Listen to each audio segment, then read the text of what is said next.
Y ahora en La Ventana, ¿cómo fue que pasó? Bueno, les cuento, el tema de hoy es trasplante de corazón.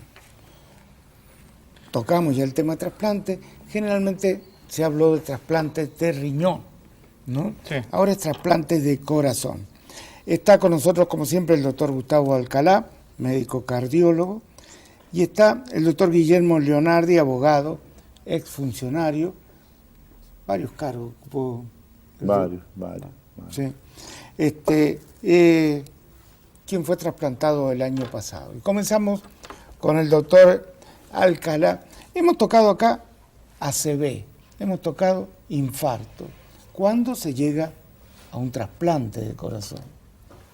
El trasplante de corazón es la última instancia en el caso de insuficiencia cardíaca, que es una enfermedad subestimada y subdiagnosticada. Pensemos que los que tienen más de 75 años, el 7% tiene insuficiencia cardíaca, y de los que tienen menos de 65 años, el 1% tiene insuficiencia cardíaca. Los que tienen más de 85 años, el 15% tiene insuficiencia cardíaca. Es la primera causa de internación en los países desarrollados. Y va a ser la primera causa de internación en Argentina. Ahora, ¿qué significa insuficiencia cardíaca? Y eso es importante aclararlo porque la gente interpreta que el corazón está a punto de pararse. Y el corazón puede estar en insuficiencia cardíaca décadas. Significa que la cantidad de sangre que bombea, que es la distribución de oxígeno y de nutrientes, es menor que las necesidades del cuerpo. Y también es menor la depuración, porque la circulación cardíaca no solo lleva oxígeno, sino que también retira desechos. Y el equilibrio líquido, que depende del riñón, pero también depende del corazón. Y de ahí vienen las confusiones. Años de asma, neumonía, bronquitis, y es insuficiencia cardíaca.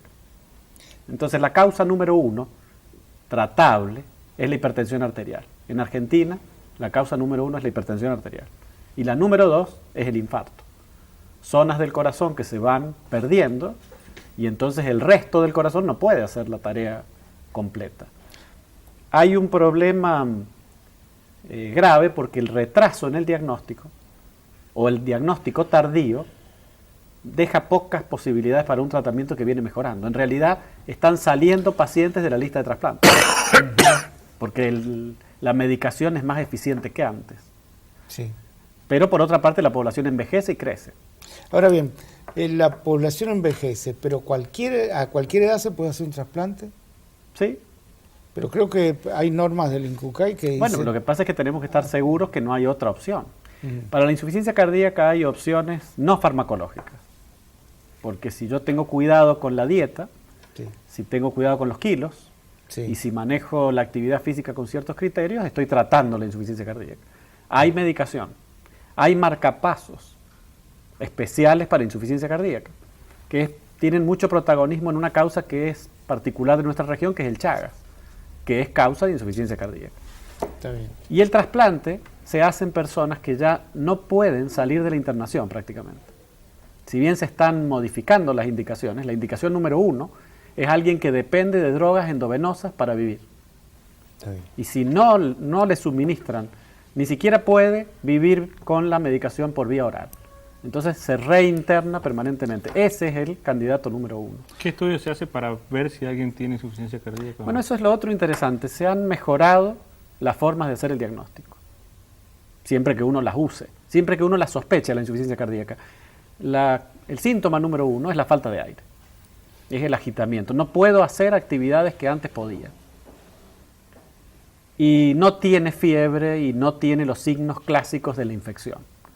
Que el fumador por lo general dice que es por el cigarrillo. ¿Cómo le puede ocurrir a alguien que fuma? Y ahí hay que hacer el diagnóstico diferencial. Si esta falta de aire es porque no tengo estado físico, es porque lo pulmonar no anda bien o es porque tengo insuficiencia cardíaca. Con la ecografía que filma a un corazón en movimiento y lo mide, y con algunas sustancias que se pueden medir en la sangre desde hace relativamente poco y que solo entran en circulación en corazones en insuficiencia, se ha mejorado mucho ese margen de error que había antes. Y el tratamiento revierte. Ahora tenemos un nuevo tipo de paciente, que es el que tuvo insuficiencia cardíaca, pero el corazón se le normalizó ahora.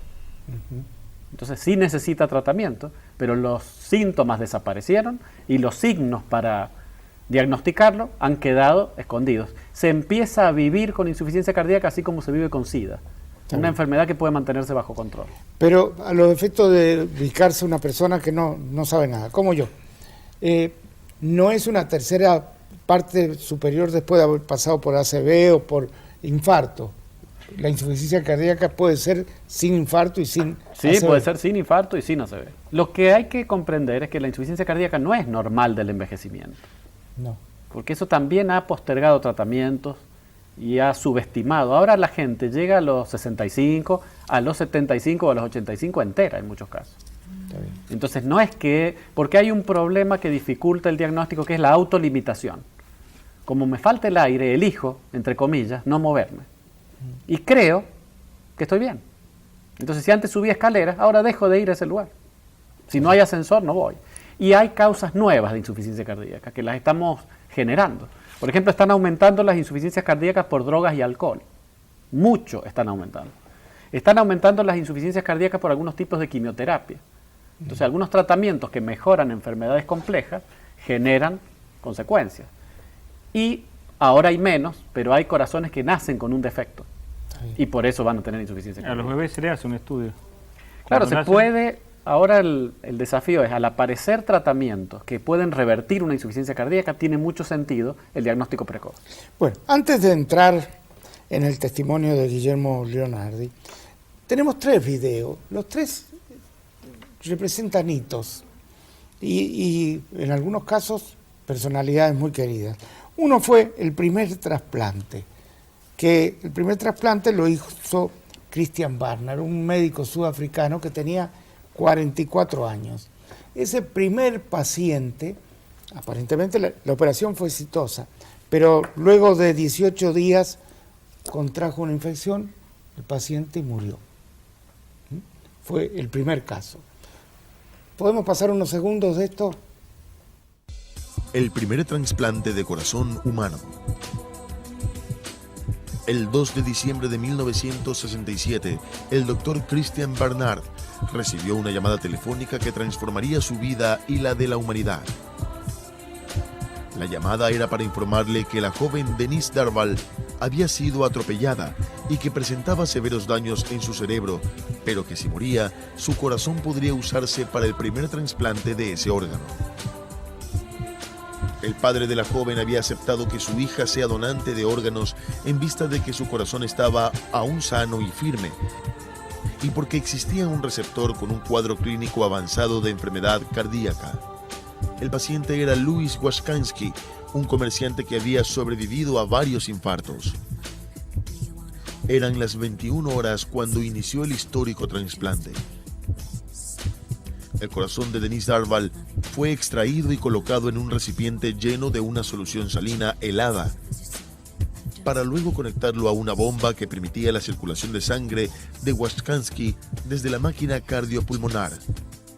El siguiente procedimiento quirúrgico del Dr. Barnard era extraer el corazón de Washkansky. El órgano estaba hipertrofiado, había aumentado considerablemente su volumen, de ahí que la cavidad torácica de Washkansky tenía el doble del tamaño normal.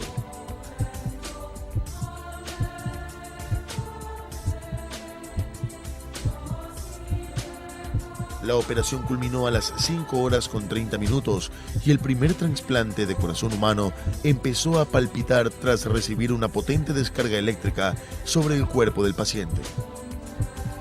18 días después de la exitosa cirugía, Louis Washkansky, receptor del primer trasplante de corazón humano, murió por neumonía.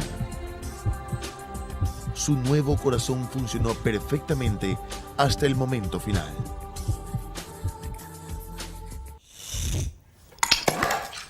Bueno, el primer trasplante en la Argentina se hizo, creo, en el año 90, ¿no? 1990. El equipo estaba dirigido por el doctor René Favaloro.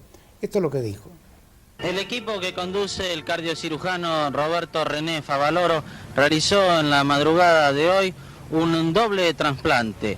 Uno de ellos ha tenido dentro de esta operación denominada Dominó el valor porque ha sido la primera vez en nuestro país que se realiza en bloque el trasplante del corazón con los 2 pulmones hacia un primer paciente que luego donó su corazón a un segundo receptor. Se realizó en la Argentina contando con todos los elementos técnicos y con todos los elementos humanos perfectamente capacitados. No lo decidimos hacer hasta que esto no era una absoluta realidad.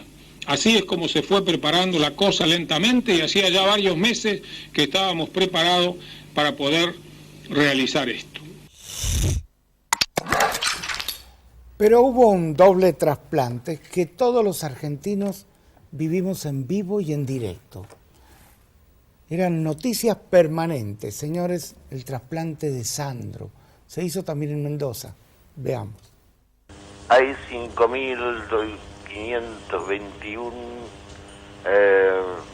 sí, pacientes en lista de espera. y 33 de los que padezco yo. Yo me tengo que hacer, mejor dicho, me tienen que hacer un trasplante cardiopulmonar, Sí, que es el corazón y los 2 pulmones. claro. Primero, el pulmón y el corazón tienen que ser de un cadáver, es decir, muerte cerebral. Sí. Segundo, tienen que ser del tamaño de mi cuerpo, para que quepan, como quien dice, cómodamente en la caja torácica. Sí. O sea que no puede ser cualquiera. Tercero, y aquí lo más importante, si es que llega a aparecer esos pulmones y ese corazón. ¿Por qué? Porque los turnos aquí no los da el INCUCAI, ni el médico, ni nadie, sino el avance de la enfermedad. Vos podés estar, suponete, número 12, Sí. y de repente se te agrava la enfermedad por X motivo, y pasás a estar prácticamente ya el número 1, emergencia nacional. Claro. O sea que nadie aquí puede mover eso. Sí. Pero en realidad yo no sé qué puesto, a lo mejor soy el número 32 o 31, ¿viste?, de la lista. Seguro. Es decir, que estoy muy bien todavía, ¿Cómo se afronta esta situación? porque no hay otra. ¿Así determinante? Así es. El efisema es una enfermedad terminal. Va avanzando. Yo en este momento estoy respirando, debe ser más o menos con el 10% de la capacidad pulmonar que yo tenía. Que tenemos todos los seres humanos. Sí. Solamente con el 10. Y eso va a ir avanzando hasta el 3, el 4, y ya después terminas tirado en una cama como si fuera en terapia intensiva, todo entubado. Eso no es vivir, eso es estar muerto, respirando y gastando luz. El peor de los momentos, el peor de los tiempos de todo este tipo de operaciones es la espera. Eso es lo que se hace realmente tedioso, y te puedo decir que a veces te causa una depresión, porque nos despertamos cuando nos despertamos, porque yo me acuesto y no sé si me voy a despertar, pero cuando me despierto agradezco a Dios el día que me da. Bien. Una cosa es escucharlo, seguirlo a través de la televisión, otra cosa es vivirlo. Guillermo, tu testimonio nos parece muy importante. ¿Cómo comenzó lo tuyo? En realidad, lo que decía el doctor al principio, de repente toma dimensión incluso en la persona que lo ha vivido, porque son palabras, es como conversar de cosas que cuando las vivís o las estás ejecutando, decís, pucha, no es lo mismo, ¿no? Porque a mí me pasó un poco lo que él explicaba, y también lo que de alguna manera Sandro decía. Yo ni siquiera me sentía enfermo. Mi médico, que es el doctor Peñate, me decía que yo era un negador, porque él hacía 10 años que me venía diciendo, esto va para trasplante, tenés que pensar en el trasplante, porque yo no tenía oxígeno en lo que él explicaba. Incluso a mí se me empezó a poner, el doctor lo podrá explicar, se me empezó a poner la cara morada, la zona de la nariz, y hasta que llegó un día que iba caminando por la calle y me caí al piso. ¿Esto cuándo fue? ¿El año pasado? Esto fue en mayo del 2015. Ah, de 2015. Iba caminando, me sentí que me mareaba y me caí. Ya venía, no dormía. Todo lo que explicó él. Por la lo que falta decía de Sandro. oxígeno. La falta de aire. La falta de estaba morado. Era cianótico, se dice. Y el organismo elige. Claro. Entonces le da oxígeno solo a lo imprescindible, se lo quita a la piel. Claro. Le da al cerebro, al intestino y a los riñones y se lo quita a la piel. Entonces, cuando llegó ese día que yo me descompuse, pensaron en una ACV, cosas por el estilo. Cuando me hacen la resonancia, lo que no tenía, fue muy gracioso, me hicieron 3 resonancias, porque el doctor Orellano pensaba que no andaba el resonador, porque lo que me daba es que no tenía sangre en la cabeza. Entonces, no se animaban a decírmelo, porque no me entraba la sangre en la cabeza. A partir de ese día, yo estaba con esa situación, que no podía respirar, no tenía oxígeno. Yo, en realidad no tenés oxígeno por dentro, es como si te tapan la nariz como cuando vas al fondo de la pileta. Lo que pasa es que no lo entendés. Yo lo entendí cuando me desperté después de la operación. Es decir, es algo muy, muy extraño que lo podés explicar después. En el antes no lo entendés. Yo saltaba, por ejemplo, porque imaginaba yo que saltando o estaba parado, no podía estar acostado, no tenía manera de estar horizontal. Me ahogaba cuando estaba horizontal. No podía dormir en las noches, me paraba, estaba caminando, daba vueltas. Y vas perdiendo facultades, es decir, yo pensaba que estaba deprimido, pensaba cualquier cosa, no entendés lo que pasa. En realidad es sencillo, estás asfixiado. Estás asfixiado. Y vas perdiendo posibilidades de hacer cosas porque no podés trabajar, te sentás. Me acuerdo que mi socio en el estudio me decía, doctor, apague el compresor, porque me sentaba a querer escribir. Bueno, en mi casa también, mi señora, es que estabas agitado de la nada. Bueno, me descompuse en la calle y fue todo muy rápido, porque me descompuse, fue gracioso ahí, porque me caí arriba de una persona. La gente no sabe qué hacer cuando uno se descompone así. Me acomodaba, me decía, doctor, ¿le pasa algo? No, porque no sos consciente de lo que te pasa. Entonces yo le iba así encima y él me empujaba. Bueno, terminamos muy graciosos, sentados ahí al lado en una parecita de una casa ahí en la calle Rivadavia, antes de llegar a España. Y ahí sentadito este hombre no sabía qué hacer conmigo. Hasta que, bueno, lo llamó por teléfono a mi hermano me llevaron a que me viera un médico. Ahí me vio Peñate inmediatamente, pensando en una ACV, me hicieron los estudios de la sangre porque yo estaba anticoagulado y me hicieron la resonancia. Y inmediatamente se pensó y me dijeron, fui al neurólogo. El neurólogo me dice, mira, o los cardiólogos te hacen andar, fue Delgado Silva, o los cardiólogos te hacen andar el corazón o acá no volvás, porque la cabeza la tenés bien, lo que vos no tenés es sangre en la cabeza.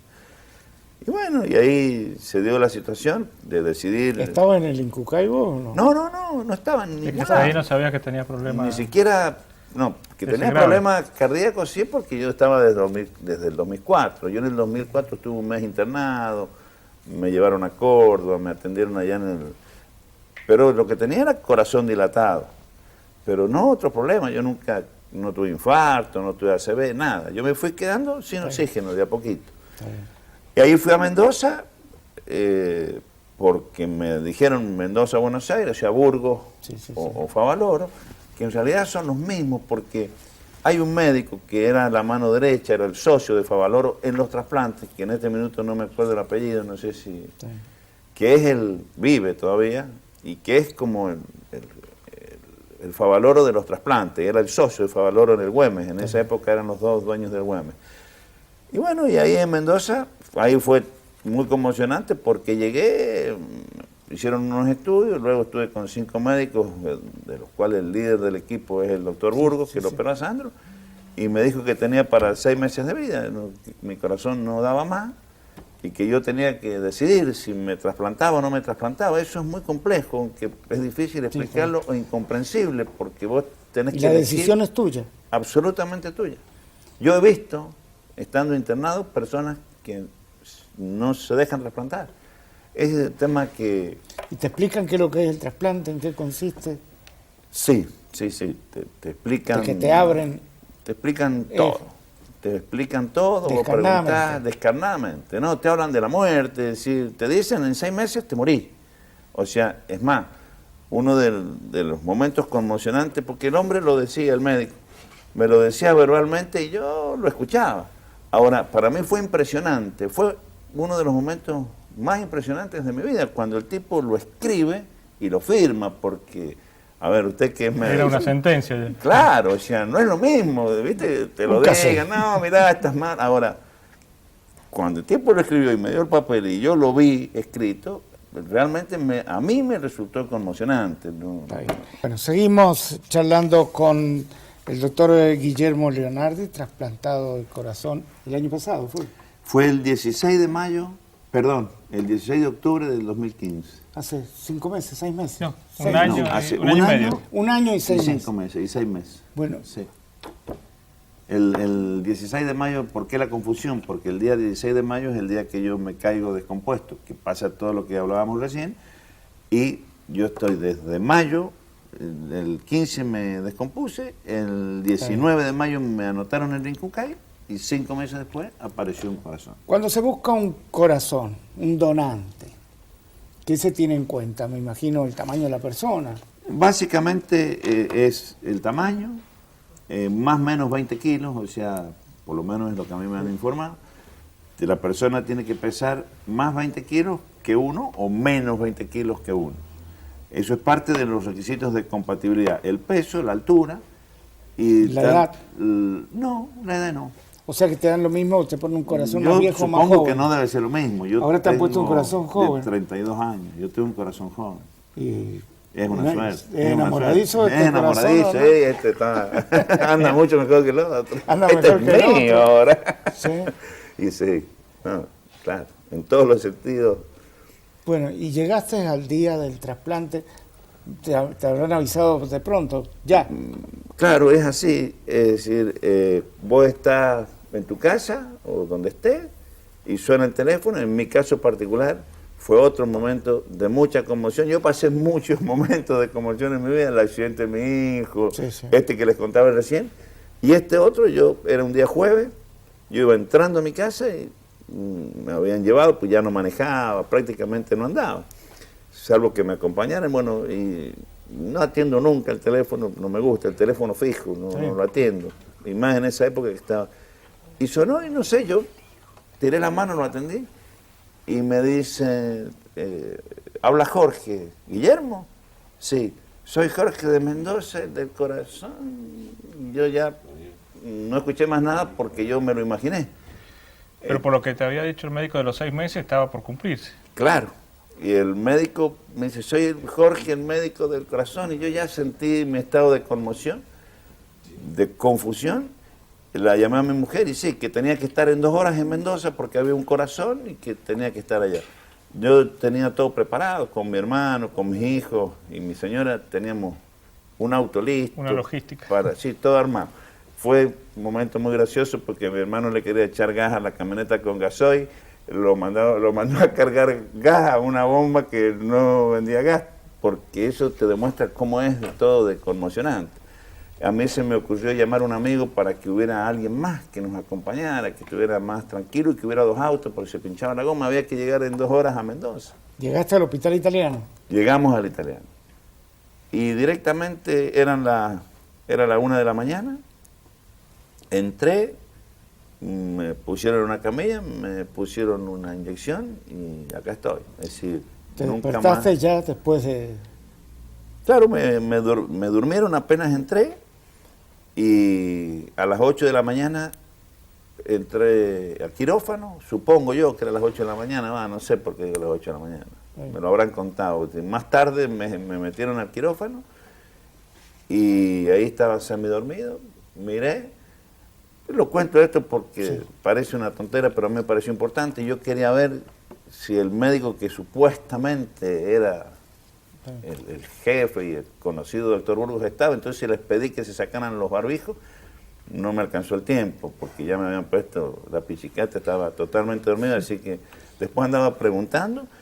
Y lo que sí fue impresionante cuando salgo de allí, que por supuesto estaba anestesiado, porque cuando te empezás a despertar era otro mundo. Era algo, es inexplicable.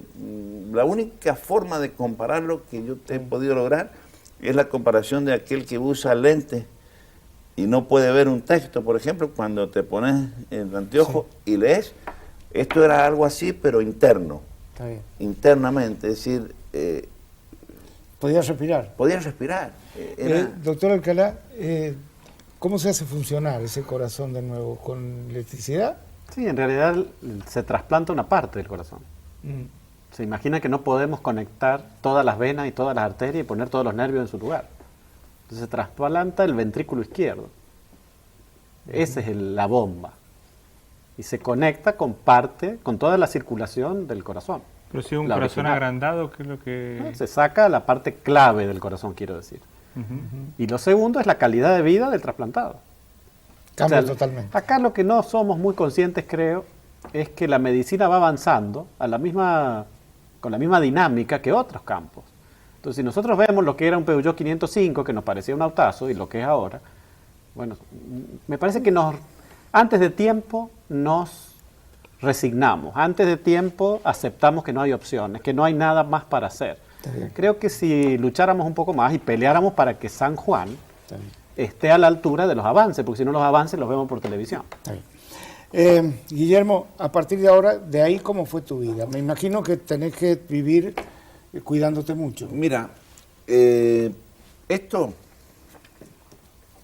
que son como 20 hojas, es el manual de vida posterior al trasplante. Cuesta mucho entenderlo. En primer lugar, los medicamentos. Hay medicamentos que son los inmunodepresores que los tienes que tomar por vida, y además hay todo un plan. Esos son los que evitan el rechazo. Esos son los inmunodepresores que evitan el rechazo. ¿Alguna vez te pasó de no tomarlo? Sí, ¿Y? Me asusté mucho, porque pasaron 2 o 3 horas además, me ha pasado una sola vez. En mi caso soy muy metódico. Muy metódico, cumplo con los horarios.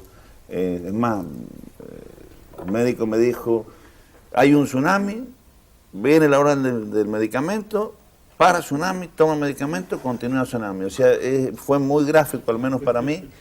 Es más, ustedes recién me han visto que le pedí a mi hijo que me diera los remedios y los tomé a la hora que los tengo que tomar. Es más, los análisis te los hacen con horario, porque son remedios que, ahí el doctor me corrige si digo mal, son remedios que se consumen con el paso de las horas. Entonces, cuando llega la hora que se ha consumido, el Prograf, el Certican, todo eso, el sistema, el batallón ataca, y eso es lo que me pasó. O sea, me olvidé de tomarlo, pasaron 2 o 3 horas y yo empecé a tener chuchos. O sea, lo que siente cualquier persona cuando siente la agresión de una fiebre o de una gripe. Es decir, al no tener los inmunodepresores en el cuerpo, viene la agresión. Y más además, allá del tema de respirar mejor, ¿has sentido como que es un corazón distinto en otro tipo de cosas o no? No, o sea, esto que vos me preguntás, yo sé que lo estás preguntando fino, pero No, es que esto es lo que hay mucha gente que gente dice... se siente con el corazón, el amor, ¿dónde está? ¿El corazón o en la cabeza? Está todo en la cabeza, para mí. Yo no he sentido, ojo, no es una pregunta cualquiera lo que me haces, porque te lo preguntan incluso los médicos porque está en estudio todo eso. Todo eso está en estudio, qué es lo que pasa. Sí, porque hay, por ejemplo, una parte del cuerpo que tiene un ADN distinto.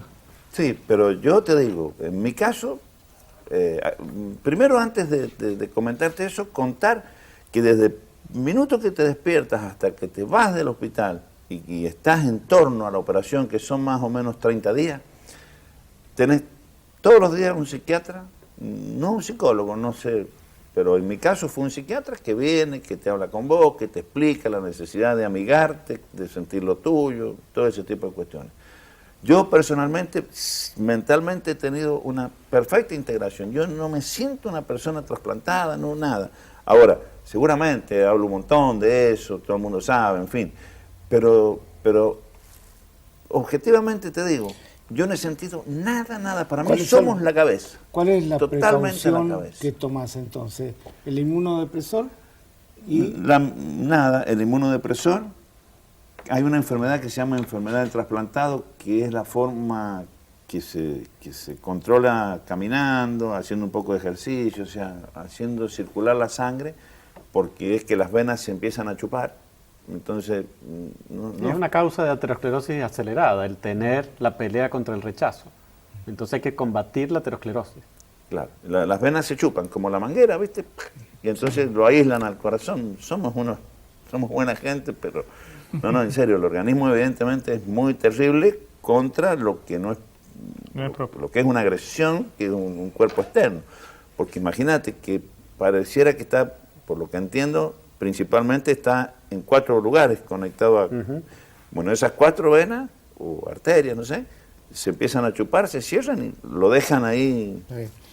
¿Por qué tiene que tener el mismo grupo sanguíneo con Tienen el que donante? ser compatibles para que el rechazo sea menor. Menor.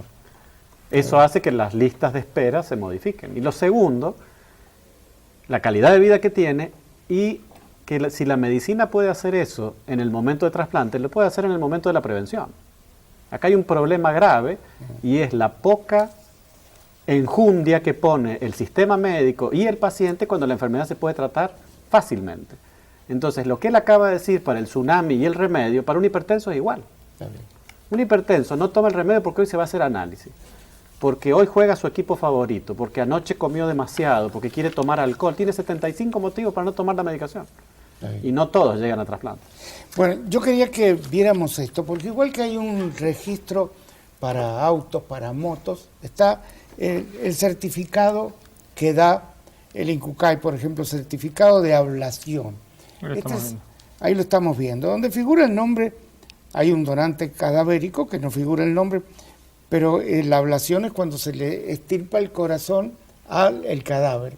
Esa persona tiene 32 años, 32,68 años, dice. Y tiene hasta un DNI figura del donante, no el nombre. En realidad, Juan Carlos, todos esos datos remiten a un legajo. Un legajo, Son en sí. realidad Bueno, los datos... No, nada, no sabes nada. Después viene el certificado de implante, que es también dado por el INCUCAI, en este caso el 21 de octubre del 2015, los dos casos, ¿no? Este es el certificado de implante, donde lo recibe Guillermo Aníbal Leonardo. Es mi 08. El 08, ¿no? Y después viene lo que le han hecho, paso por paso. Clínica, la historia esa clínica. es la descripción de la operación. Si lo ha leído, doctor Alcalá. Todo paso por paso lo que te hicieron ese día. A mí de eso, que te lo cuentan, o lo lees después ahí, me impresiona, por ejemplo, lo de la temperatura, doctora. ¿Ha visto que lo bajan a uno entero? Y acá dice que lo pusieron a 28 grados. Claro, que no sé para qué, pero te bajan la 36 baja a El 28. metabolismo es más lento. Se hace con una máquina que funciona de corazón mientras tanto. Se hace con circulación extracorpórea. Es muy impresionante la máquina porque, es más, yo la he visto después de la operación, que una cosa que... Esto te ponen a punto a mano, son como los motores de antes con carburador, porque te hacen análisis y si te da 0,8 te bajan la medicación. Después, a mí me han hecho 14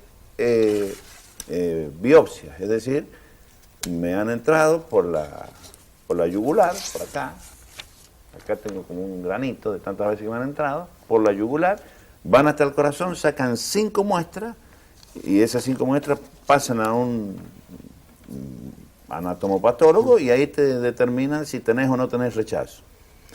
Y según cómo dé ese estudio anatomopatológico, te aumentan o te disminuyen las medicaciones estas. A mí, gracias a Dios, siempre me ha dado 0 absoluto. Yo le pregunto al médico qué significa 0 absoluto, porque... Que está todo bien. 0 es 0, pero bueno, está bueno. Acá dice que se puede regresar a las actividades normales 3 meses después del trasplante.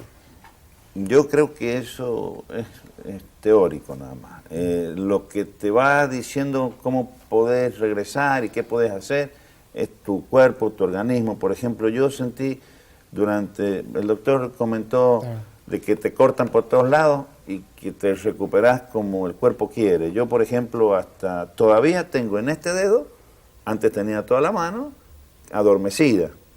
Y sentía 1500 dolores, me mareaba. Lo que pasa es que justamente es el concepto de la rehabilitación. Vos te rehabilitás viviendo, o sea, Sí. pasás la emergencia quirúrgica, llamémoslo así, y luego empiezas a vivir como... ¿Cuáles son las expectativas? Han mejorado mucho las Como expectativas 100 de años. vida. 100 años. Ha Y mejorado ahí hay mucho un- a través de los años. Hay un problema porque los médicos nos pasamos errando. Entonces, cuando damos un pronóstico, yo creo que no acertamos nunca. Porque se habla de promedios, quiere decir, de 1000 Leonardis, nosotros podemos estimar más o menos cómo le va. Ahora, cómo le va a un Leonardi es casi misión imposible. Claro. Porque hay muchos grados. Entonces, si el rechazo es 0, si el cuidado es perfecto, si la toma de los remedios es impecable, si los controles se hacen. Y un dato único que quiero destacar de lo que dijo Favaloro. Las cosas se hacen cuando uno está preparado. Porque por ahí el entusiasmo y la onda y ponerle actitud no es lo que lleva a este resultado. Está bien. Bueno, no tenemos más. Algo que yo quiero decir porque me parece muy bueno más allá de mi historia, son 2 detalles. Uno vinculado a lo último que dijo el doctor, también cómo está tu organismo, cuán sano estés vos en otros aspectos, es fundamental. Está bien. Y entonces, y en el después, todas esas cosas que él decía que las hacemos todos para cuidarnos, acá es como que se magnifican, es decir, el alcohol, esto, lo otro, Hasta porque tomar frío. si no lo tenés a las piñas. Está bien. Bueno, primero que te agradezco mucho el testimonio. Esto hay muchísimos detalles más que van a salir la próxima semana, esta no, la otra, en el Nuevo Diario, junto con los certificados, con todo. Es realmente que hoy se puede hacer y que una persona que hace 30 años con tu problema No viví. no la contaba. Es que si no tiene más rating el caso que no es exitoso. Yo creo que Claro. tenemos que empezar a mostrar los casos Los exitosos casos también. exitosos. Muchas gracias, doctor Alcalá.